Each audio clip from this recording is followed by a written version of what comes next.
जय गुरुदेव, जय गायत्री माता और मेरा उन सभी भाई बहनों से सादर प्रणाम जो ये वीडियो देख रहे हैं। आइए बात करते हैं आज के टॉपिक के बारे में। आज का टॉपिक है नियमित यज्ञ करने से मति, निरोगिता, चिरायु और स्वास्थ्य की प्राप्ति होती है। जी हाँ, अब हम आपको बताएंगे कि कैसे होती है। देखिए, पिछले टॉपिक में हमने आपको गायत्री तंत्र के बारे में बताया था और गायत्री तंत्र के बारे में बहुत सारी चीज़ें भी बताई थी कि हम गायत्री मंत्र के साथ साथ अगर इन चीज़ों से हवन करते हैं तो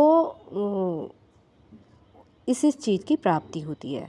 इसी तरह से ये गायत्री तंत्र का सेकंड पार्ट है और हमने उसी पार्ट को, पिछले पार्ट को कंटिन्यू रखते हुए इसको आगे बढ़ाया है। कृपया आप सभी इस वीडियो पर बने रहें और आगे इसको सुनते रहें और लाभ उठाते रहें। चलिए शुरू करते हैं। नंबर 38। हुता श्रियम मापनोति जाति पुष्पेन व शुभे सालित अंडुल होमेन श्रियमानोति पुष्पकलाम। अर्थात जाति के पुष्पों से हवन किया जाए तो लक्ष्मी की प्राप्ति होती है। इसीलिए लक्ष्मी की अभिलाषा वाले पुष्पों को नवीन जाति के पुष्पों से हवन करना चाहिए। शाली चावलों से हवन करने पर लक्ष्मी की प्राप्ति होती है। 39वां श्लोक है श्रियमाप्नोति परमा मूलस्य सकलेरपि समिधि बिल्व वृक्ष पायसेन च सर्पया। अर्थात बिल्व यानी बेलपत्र, वृक्ष की जड़ की समिधा, खीर तथा घी, इनसे हवन करने पर लक्ष्मी की प्राप्ति होती है तथा केवल जड़ का प्रयोग करने के स्थान में बिल्व वृक्ष की लकड़ी, पत्ते, पुष्प तथा सबको सुखाकर और कूटकर सामग्री बना लें और तब घी और खीर मिलाकर हवन करें।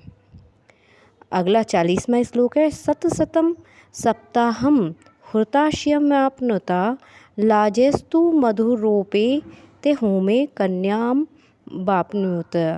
अर्थात मधुत्रय मिलाकर लाजा से 7 दिन तक 100 आहुतियाँ देकर हवन करने पर सुंदर कन्या की प्राप्ति होती है।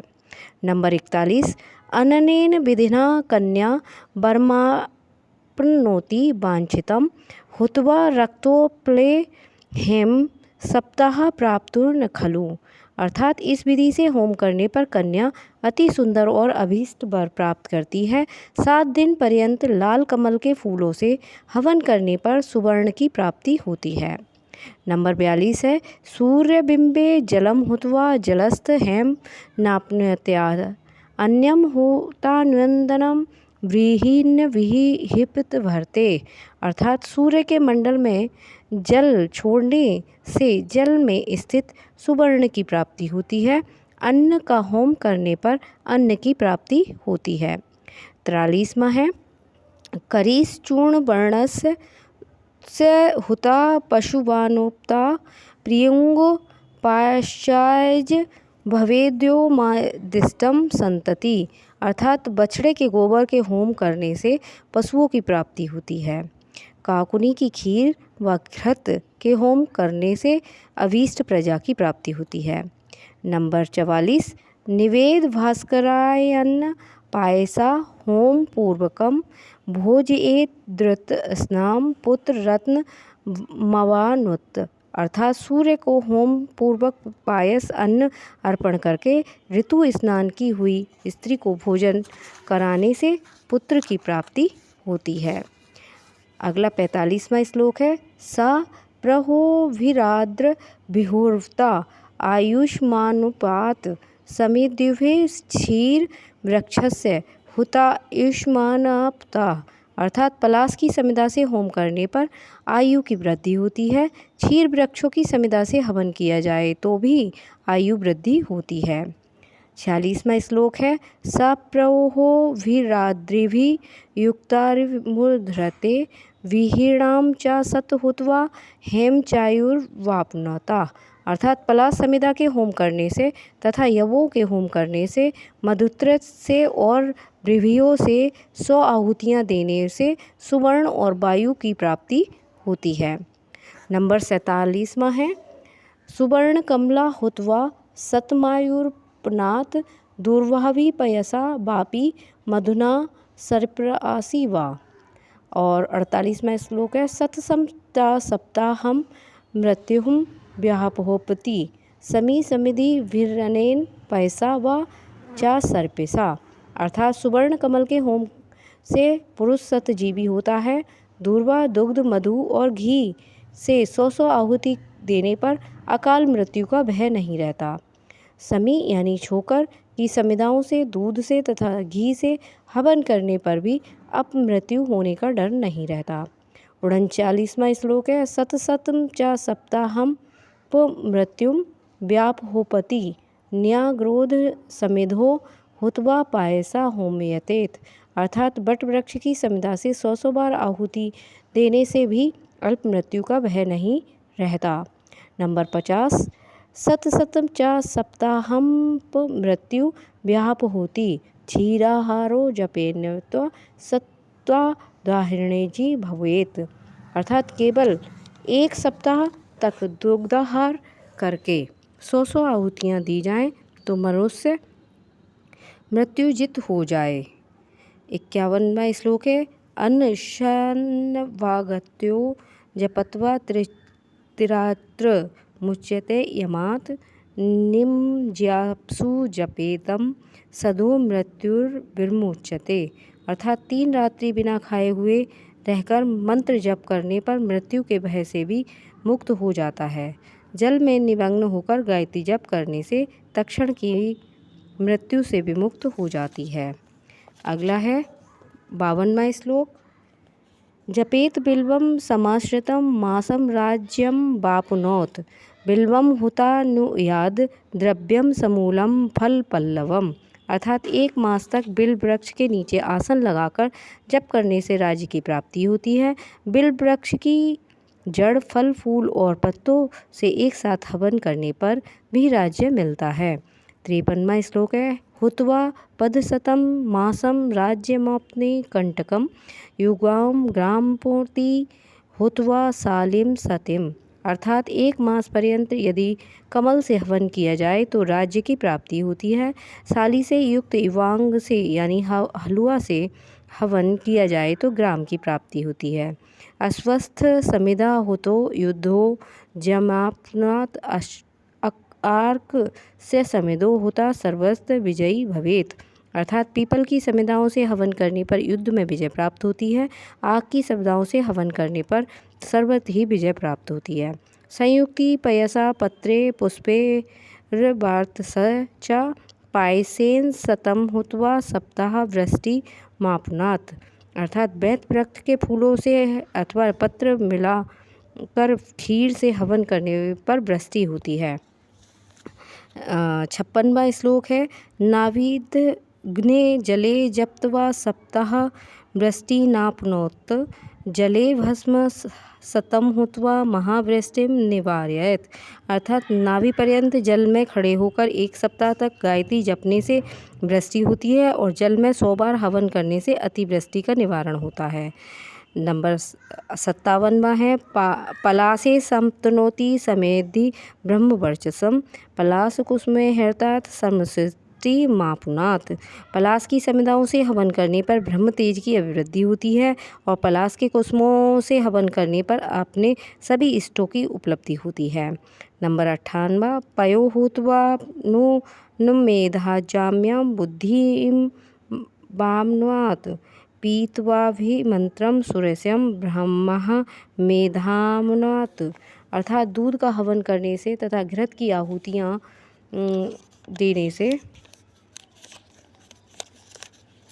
देने से बुद्धि वृद्धि होती है। मंत्रोच्चारण करते हुए ब्राह्मी के रस का पान करने से चिरग्राहिणी बुद्धि होती है।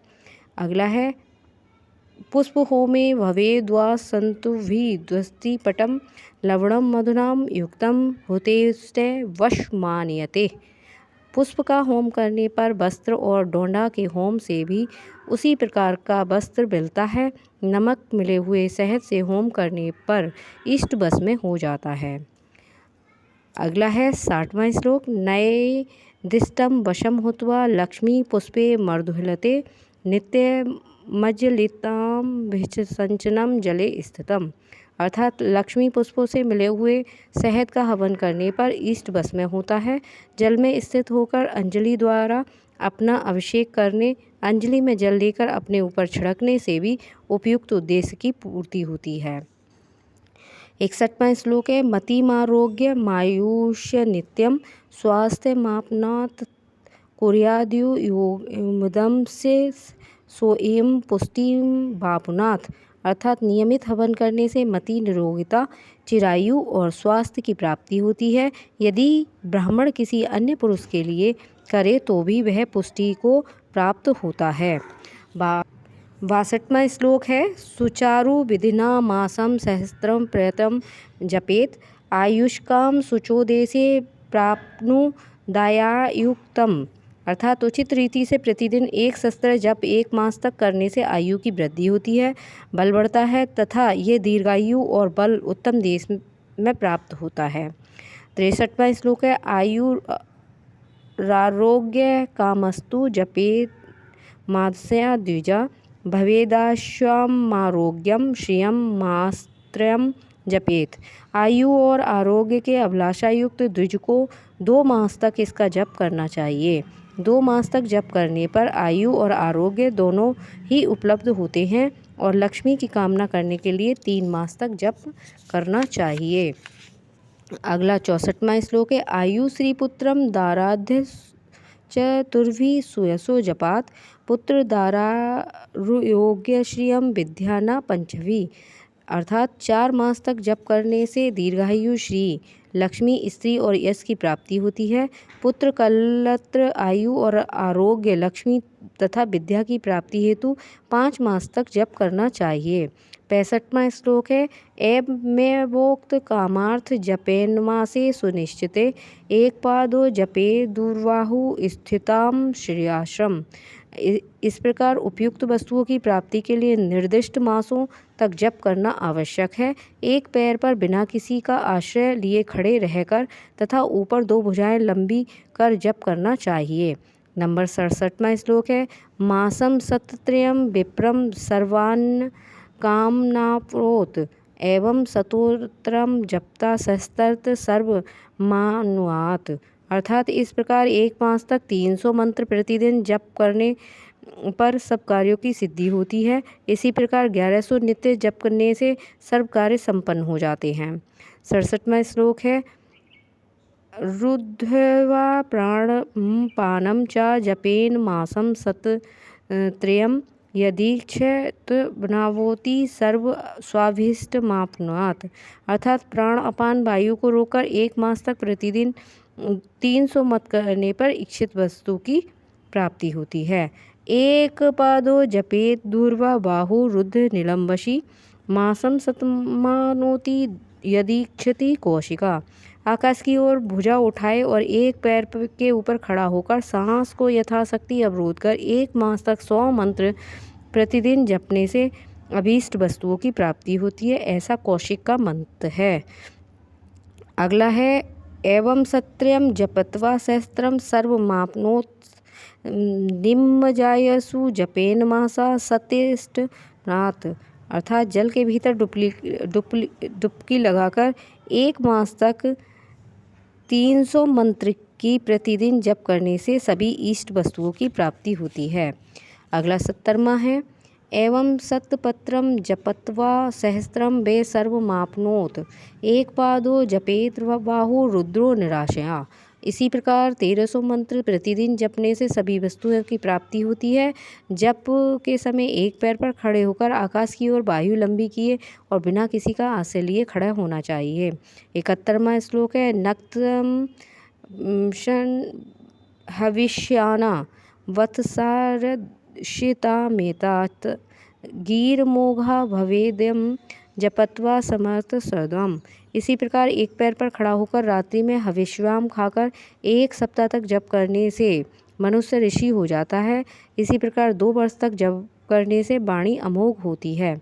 नंबर 72वां है, त्रिवत्सरम जपेतम भवेत त्रिकाल दर्शनम आयाति भगवान दृश्यतु संवतम जपेत, अर्थात 3 वर्ष तक इसी विधि के अनुसार जप करने से मनुष्य त्रिकालदर्शी हो जाता है, और यदि 4 वर्ष तक इसका जप उक्त विधि से किया जाए तो भगवान ही निकट आ जाते हैं।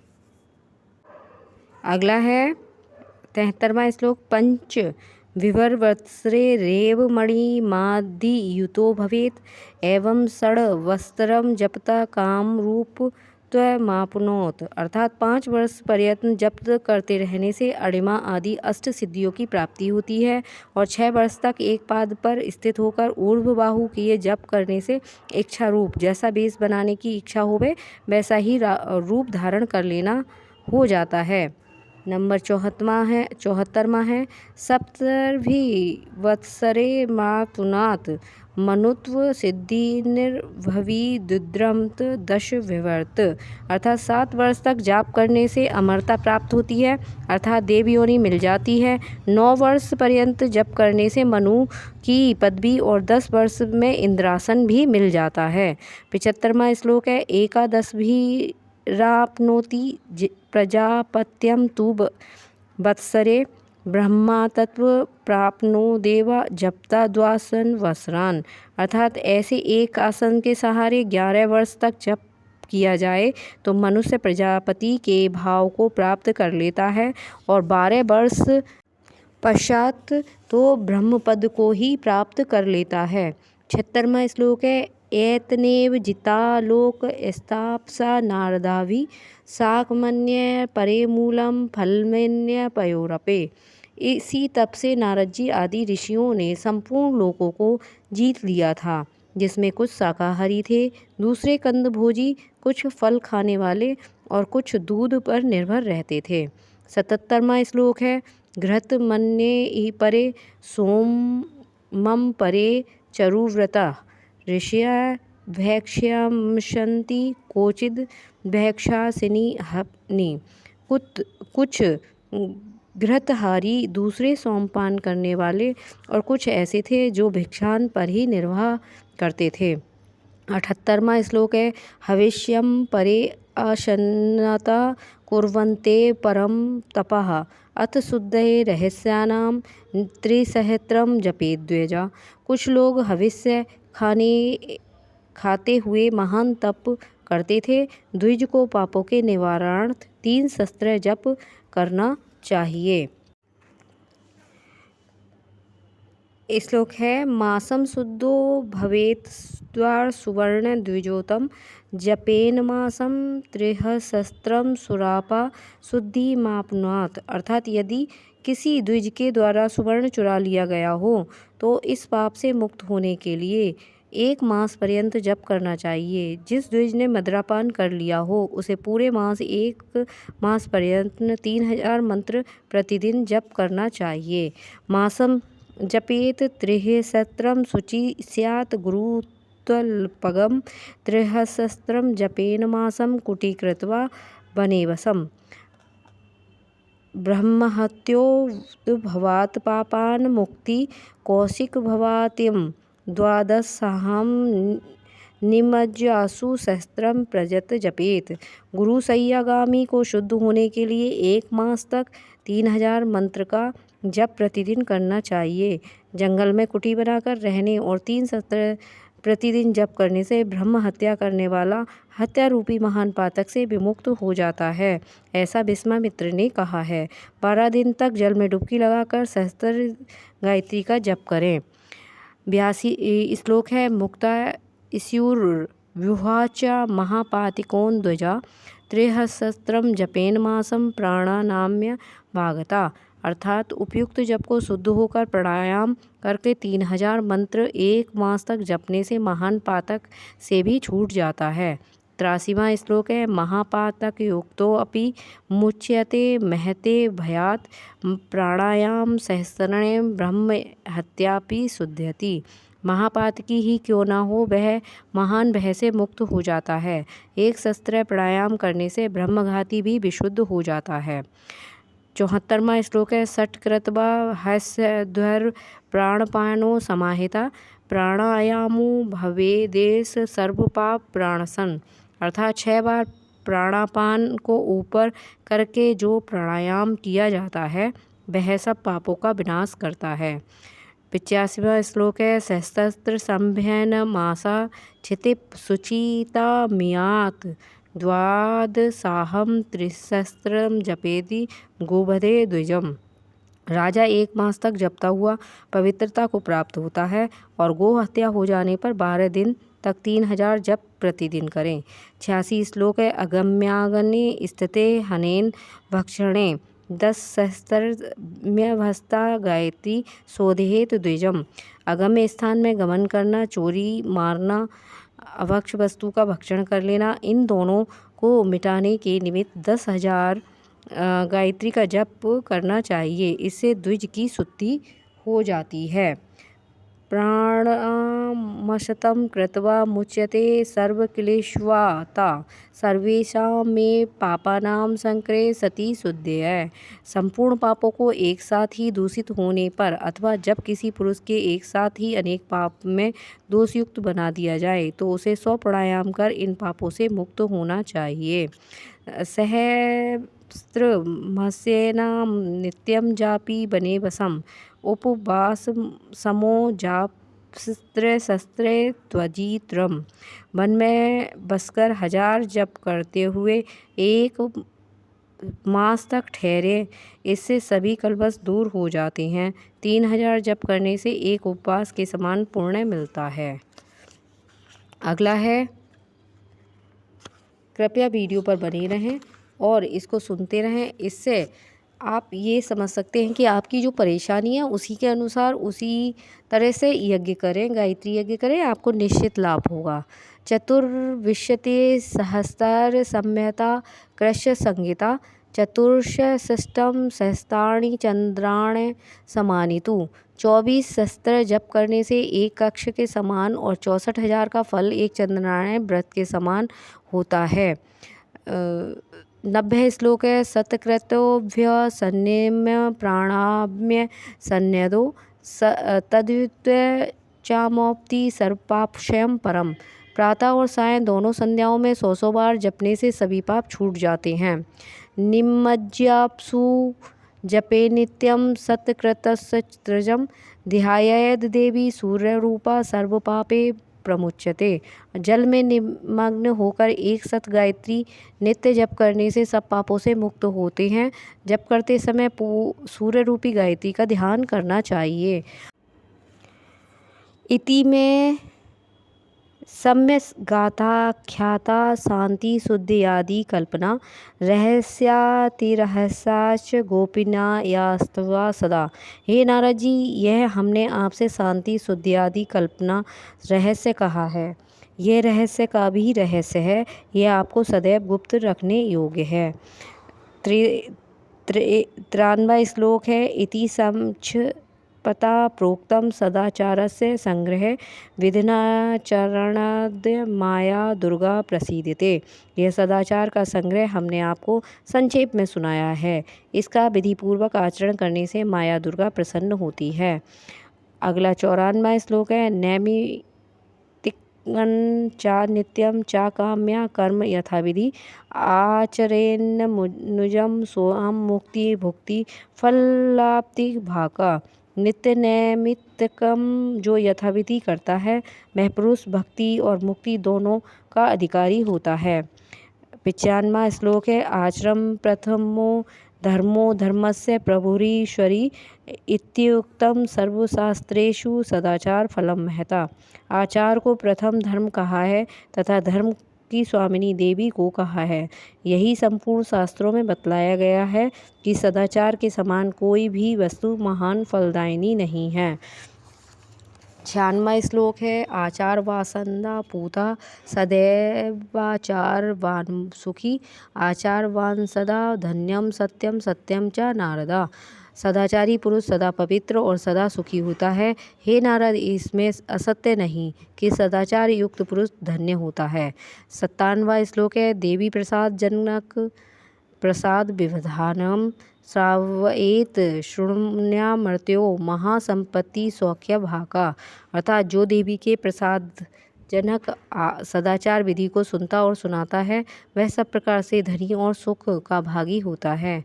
97वां श्लोक है जीपम त्रिवम संयुक्तम गृहस्थनम विशेषता मुनिनाम ज्ञान सिद्धिर्थ यतीनाम मोक्ष सिद्धये। विशेषता जप करने वाले गृहस्थों को त्रिवर्ग की प्राप्ति होती है, मुनियों को ज्ञान सिद्धि तथा यतियों को मोक्ष की सिद्धि होती है।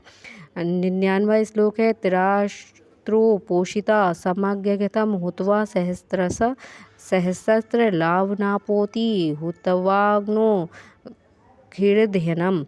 3 रात उपवास करके अच्छी प्रकार से 1000 घी की आहुति खदेर की समिधाओं से अग्नि में देने पर बहुसंख्यक धन की प्राप्ति होती है। 100वां श्लोक है पालाशहर समेध्वश्च घृताक्तनु हुतासने सहस्त्र लावनापोति राहु सूर्य समागने। घृत युक्त पलाश की समिधाएं सूर्ण ग्रहण के समय अग्नि में हवन करने से सहस्त्र धन की प्राप्ति होती है। अब मैं अपनी वाणी को विराम देती हूँ और मैं आप सभी को बता दूँ कि कुछ लोग सुन के या वो इसको देखकर वीडियो को ये कहेंगे कि इसमें ये नहीं दिया वो नहीं दिया। जी हाँ, मैंने कुछ बीच में ऐसे श्लोक छोड़े हैं जो मुझे लगता है कि कोई भी दुष्ट पुरुष या महिला या कोई भी दुष्ट इंसान जो राक्षस प्रवृत्ति का है और ईर्ष्यालु प्रवृत्ति का है वो उसके द्वारा किसी का अनर्थ कर सकता है। तो मैंने उसको बिल्कुल ही हटाकर एक तरफ कर दिया है, क्योंकि हमारे गुरुदेव ने कहा है कि तंत्र विद्या जो है इसलिए नहीं की गई थी कि वो किसी का विनाश करे या किसी का बुरा करे, नहीं तो वो उसको उल्टा ही विनाश कर देती थी। तंत्र विद्या इसलिए थी कि अगर जो गरीब है, जो बहुत ही ज़्यादा ऐसे पुरुष या महिलाएं हैं समाज में जिनकी दवाई गोली का इंतज़ाम नहीं हो पा रहा है या वो है, तो उसे तंत्र के द्वारा उसकी विपदाओं को, उसकी विपत्तियों को दूर किया जाए, उसके रोग को दूर किया जाए। ना कि ये कि अगर हमारी किसी से झगड़ा हो गया, हमारा किसी से विवाद हो गया तो हम उसको प्रॉब्लम में डाल दें। छोटे मोटे झगड़े हर किसी के चलते रहते हैं, लेकिन हमें कभी भी किसी का मनसा वाचा कर्मणा बुरा नहीं सोचना चाहिए। हमेशा याद रखिए, जो हमारा बुरा करता है या जो सोचता है उसको प्रकृति खुद ही सजा देती है। आपके कहने या करने से कुछ भी नहीं होता। तो हमेशा तंत्र के द्वारा हमें समाज की भलाइयों को सोचना चाहिए। इसीलिए मैंने वही इसमें बताया है जो समाज की भलाई के लिए हो। मैंने इसमें वो चीज़ें दी नहीं है अपने गुरुजी के अनुसार कि वो किसी का बुरा कर सके। सही है?